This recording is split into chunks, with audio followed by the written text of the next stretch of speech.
Welcome to this week's edition of Focus on Connecticut. I'm Tom Appleby. 1 week after the governor delivered his State of the State address, he had began his tour of the state with his town meeting approach, which he did when he first was elected to office and proposed an increase in the state income tax.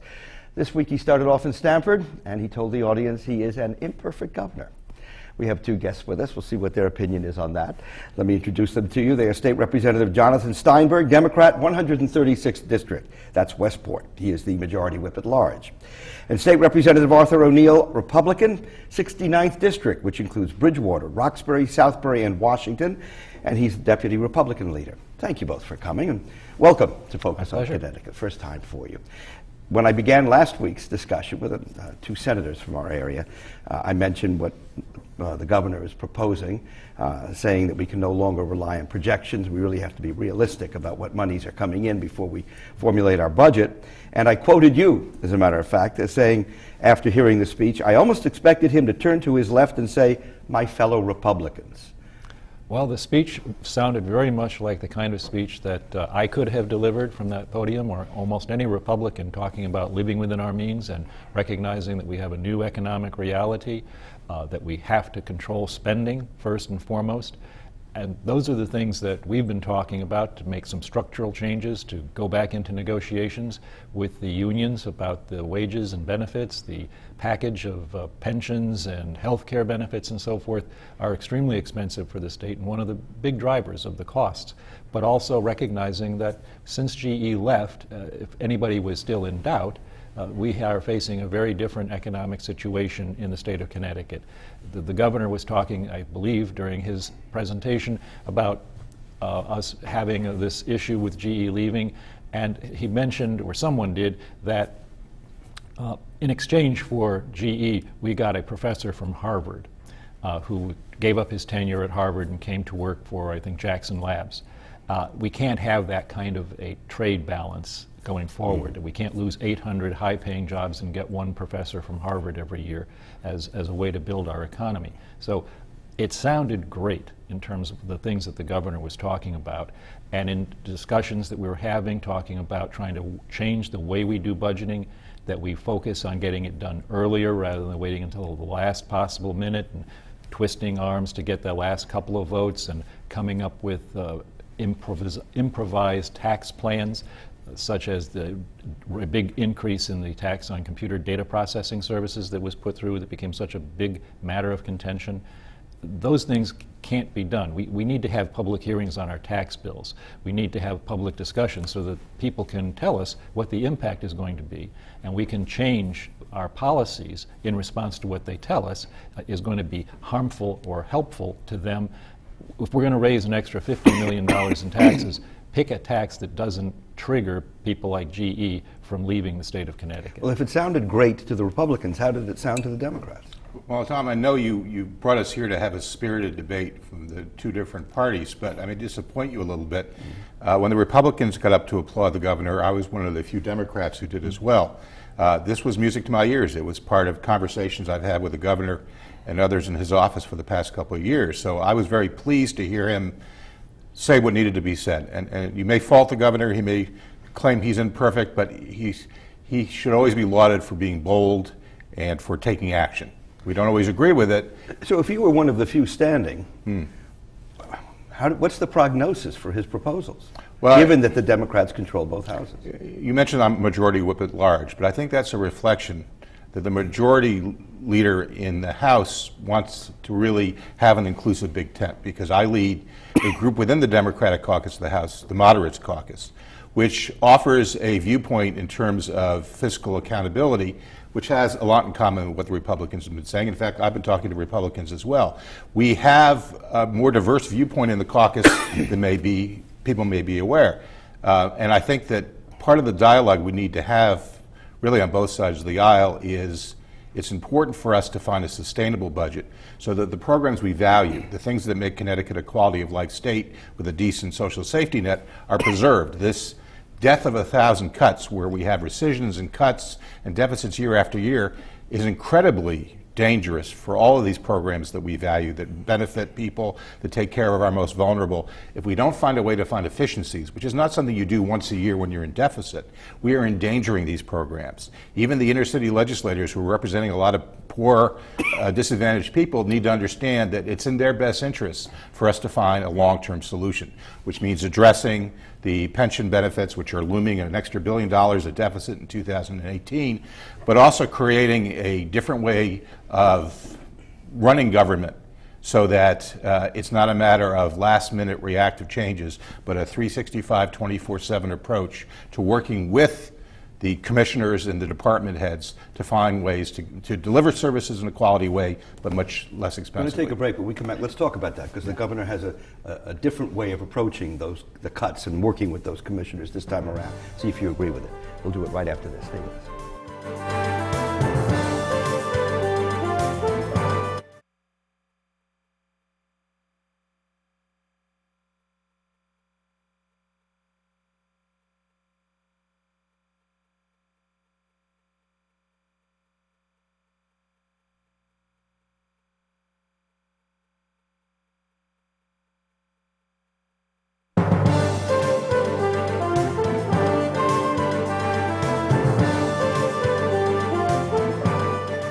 Welcome back to Focus on Connecticut. Representative Steinberg talks about death by 1,000 cuts. I think there are going to be serious cuts, whether they're 1,000 or they're boiled down to whatever the commissioners want to do. We're looking at something in the range of 6% to agencies this year, total of 15% by the end of next year. And the governor wants the commissioners, the department heads, to make those decisions rather than the legislature weigh in. What do you think of that? Well, I think it's a new and different approach from what we've been seeing. The way that, and people perhaps don't understand this, the way the legislature tends to operate is there are hundreds of line items, thousands actually, in the budget. And within any given department, there are probably hundreds. And there's 100,000 or 200,000 or 500,000 for this, that, or the other specific program. Many of these programs are the pets of individual legislators, especially committee chairs. And so those things get heavily protected, even if there's no real sense to them, even if whatever purpose they were originally intended to serve seems to have been lost. And so the power of being a legislator in many ways, if you're in the majority party and if you're a chairman, is you get to identify those things that you want to protect in the budget. And you hamstring the agencies in terms of how to work around all of these things that you said, well, you can't touch this and you can't touch that. And so by giving the power to the agencies, you're reducing the power in the legislature. And let's not make no mistake, this is going to be an issue to some extent about the balance of power between the two branches of government. But we've seen that giving as much power to legislators, such as myself, and everyone in the legislature that has some say, but especially the chairs of the committees, has helped us get to where we are right now, which is not a good place. And so it's an interesting idea to see if we give the power back to the commissioners to give more control to them to decide what is going to be spent on and what's not going to be spent on, which programs are going to get funded, and which pets are perhaps going to be put out to pasture and not be kept in the budget the way they have been year after year after year, despite efforts to try to get rid of some of these items. So it's a new approach. We don't know if it will work any better because obviously the chair of a committee can go in and say, well, Mr. Commissioner or Madam Commissioner, if you don't protect my program, these other bad things are going to happen to you. So you still have leverage. Right. It may shift the battle to someplace else, perhaps out of public sight, but at least it gives the commissioner more of an opportunity to try to say, okay, these are the things that are important to running the government and to the benefiting of the people of the state of Connecticut. Are you comfortable giving the power to the commissioners and the governor? It's a matter of trust. And there's, I think, a natural tension between the executive and legislative branches. One of the things that we moderates have been doing is try to get schooled on the budget. If you're not on appropriations, you may not have as close a sense about how spending takes place. So we've been meeting with the Office of Fiscal Analysis sort of during the off season when we weren't in session. And we've been trying to understand how a lot of these budgets are structured at the agency or program level. And we found that largest sums of money fall in two lines: current services and other expenses. Well, as you can understand, those are not particularly descriptive. And depending upon the program you're talking about, it could be all about labor, human resources, it could be about assets. It's not really clear, and it's not transparent in that sense. So I'm a little wary of granting even more discretion to the executive branch without the kind of oversight that I think has maybe been lacking. We put it all on the Appropriations Committee. If anything, I think that we as legislators, which is hard to do as a part-time legislature, need to take greater ownership and help them find ways to be more efficient. We've talked about accountability. There's a methodology that some like and some don't called results-based accountability, which tries to create measurable metrics on goals that they have and then hold them accountable for that. And if they don't seem to be trending in the right direction, we either cut their budget, repurpose it, maybe give it to a private third party to administer as well, or instead. These are things we need to be thinking about on a regular basis. Even for our nonprofits to deliver a lot of our quality services, there's overlap sometimes in the service areas they deliver. Some are able to do some things better than others. We need to really have everything on the table as we go forward. The governor has talked about a zero-based budgeting instead of just sort of adding each year, starting from scratch. That's a big lift. You can't do that in a short session. We're going to need to spend a couple years to do that. But I don't think that happens unless there's a real collaboration between the legislature and the executive branch, which I think means that we need to have a transparent process. Take another break. When we come back, we talked about state employee contracts and how important they are to balancing this budget. Well, let's talk about whether there is some hope there. Back after this. Stay with us.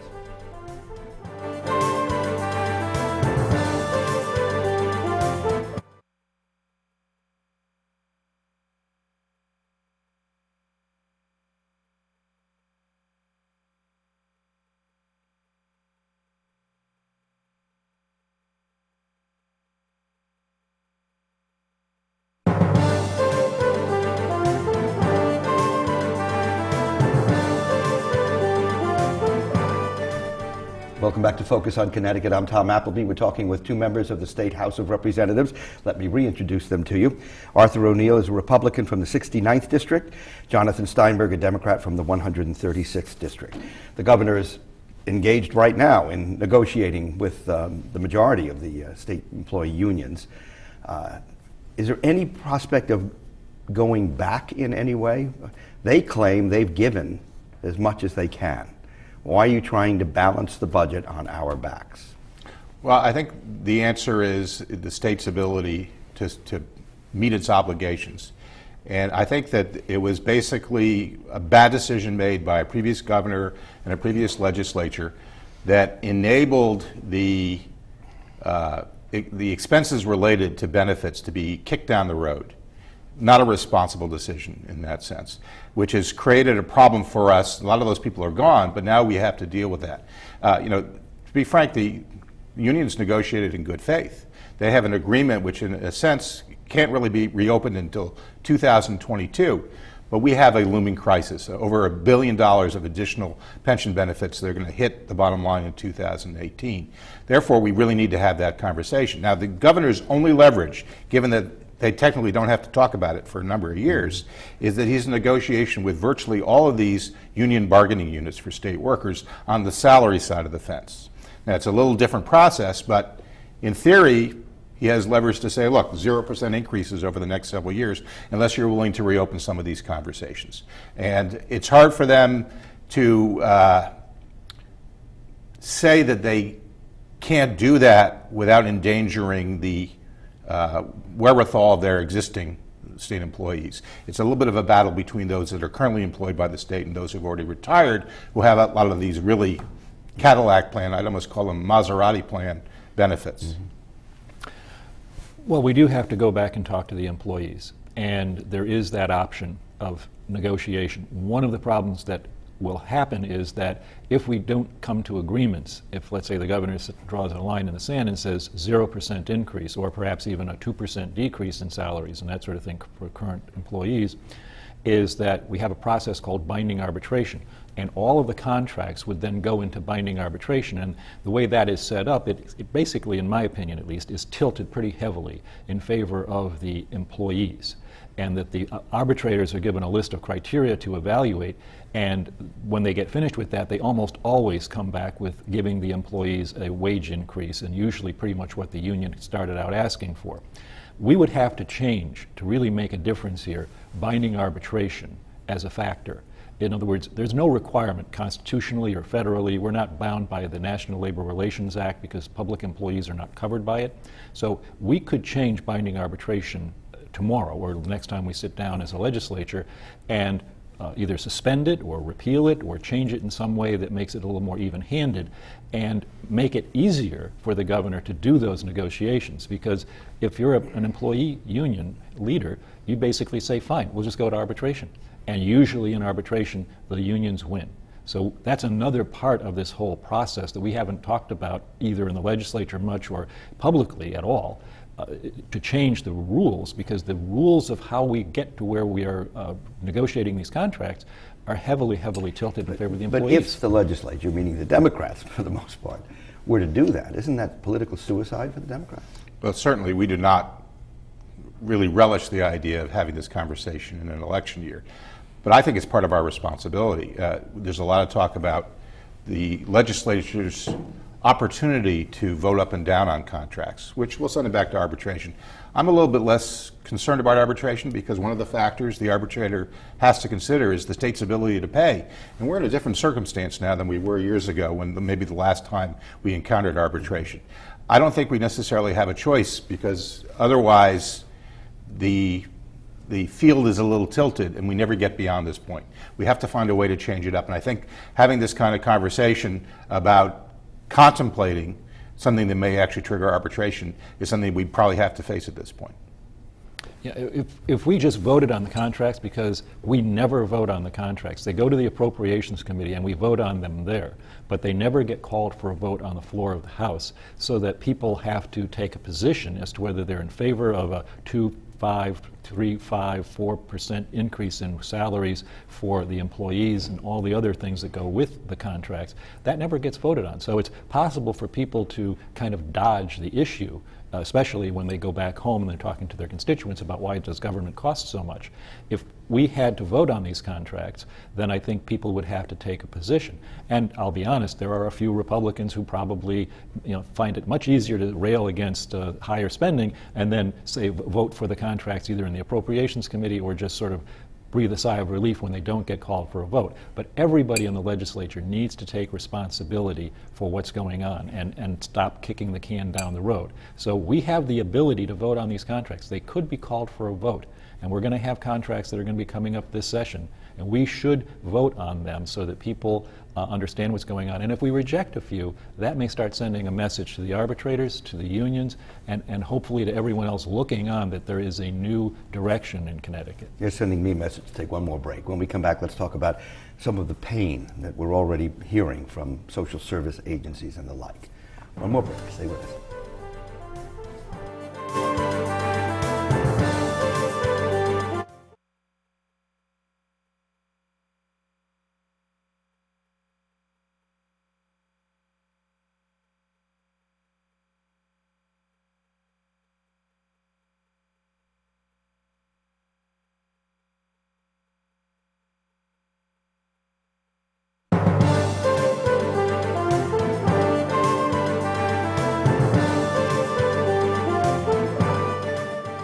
Few minutes left with our guests.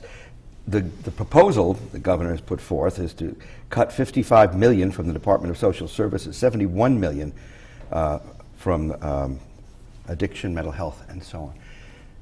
These agencies are already crying foul. They're saying, you can't do this to us. We're taking care of the neediest in the state, and you're sticking it to them. Well, this is probably the hardest thing we have to do as legislators. We all were appreciative of the governor's bold talk about what we need to do with the budget. But when it comes to the devil in the details, the brass tacks of how he was proposing to accomplish balancing a budget, that's where we often find ourselves in disagreement, particularly when you hear directly from those whose services will be affected. Oftentimes their stories are very compelling, and we almost have to avoid trying to be hypocrites by saying, we need to make cuts, but not your program. Whoever's in front of us, we say, we understand that yours is important. It's a zero-sum game. We have to find a way to make it work. And I think that really comes down to not doing this in a reactive mode, though we have to this time, but finding ways during the other 364 days of a year to get these programs and agencies to work together to find efficiencies. Otherwise, we're going to find ourselves in this circumstance over and over again. For right now, we have nothing but bad choices. Most of the low-hanging fruit that we contemplated in past years, long gone. We have nothing but hard and harder decisions to make. Again, I'm not sure we can do a job that's going to be, either, we certainly won't please everybody, but I'm also not sure that we can do it really well with the time that we have. In past budget discussions, the most recent, the Republicans were the ones coming forward and said, we can't do this. We can't hurt these people. Well, there are some of the programs, for example, when the governor talked about doing a rescission of $63 million from the hospitals that were providing health care to people who were outside the hospital in a community-based setting in most cases. That cut didn't really make sense to us because you were giving up an additional $130 million of revenue, so that while we would save $63 million, we were giving up all that extra money. So the real cut to the hospitals was approaching $180 or $190 million. Now, that's the kind of unfortunate cut that you face when you haven't started to bend the trajectory. I mean, the thing that I keep telling people is that this is our revenue stream for the next 5 years probably, and this is our projected spending for the next 5 years. And you can't keep doing this because it just doesn't work. Partly, it doesn't, the revenues just don't come in. That's part of the problem. But secondly, we've got to bend those lines to get them closer together. And when you don't do that, which was what we haven't done for the last several years, certainly the last 5 years, maybe longer, when you don't do that, then you end up with these horrible choices of saying we're going to shut down entire programs in a somewhat indiscriminate kind of manner. Now, he was doing this as a rescission, which is sort of the emergency powers the governor has at the last possible second to sort of slam on the brakes before we go over the cliff. We have the opportunity to make more reasoned and temperate decisions about running these programs. If we could get the fundamental cost of running the government down through changes in the pensions and the health care and the salaries, then we will not have to make as many of those horrible decisions. And we should be prioritizing. We should be looking at, for example, an addiction program. Is it really working? I mean, it's great to say we want everybody who's got an addiction to have an opportunity to get into a program, but some programs work better and some programs don't work very well at all. And we should not be supporting the ones that don't work very well in the hopes that maybe somehow they'll be better in the future. I don't have any choice. No decisions for me. We've run out of time. I thank you both for coming by here. Don't envy you your decisions on all of this, but we hope to hear from you later in the session. Thank you for coming. Thank you. Thank you for joining us as well. Stay tuned. The news continues.